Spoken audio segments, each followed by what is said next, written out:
I think a lot of times we kind of sweep mental health under the rug, especially during teenage years, because you don't know what you're dealing with or how to deal with it. And so we try to often pretend it's not real, or it's not there, or it will be okay, or I just got to get through this. I think we often put a lot of weight on parents when really they're a parent. Their role is not the therapist or the psychiatrist.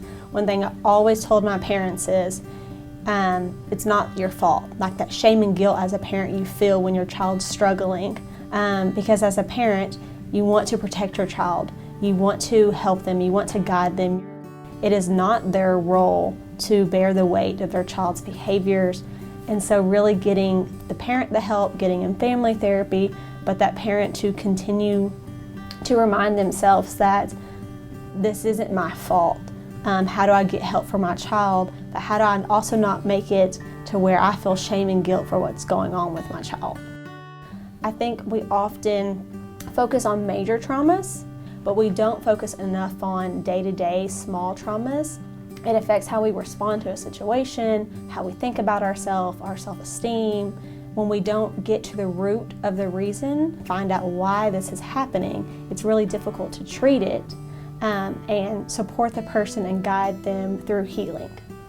Because often we see a lot of resistance in trying to get teenagers into therapy. They feel like something's wrong with them or they've done something wrong, when really the intent behind it is to get them help, and reiterating that it's not anything they've done wrong. And so communicating with their kid about who do you feel close to, who do you feel connected to, who could we bring in to support you, and how do we find you what you need. There's a lot of stigma around mental health and seeking help. If we don't get to the root reason, it's not just going to go away.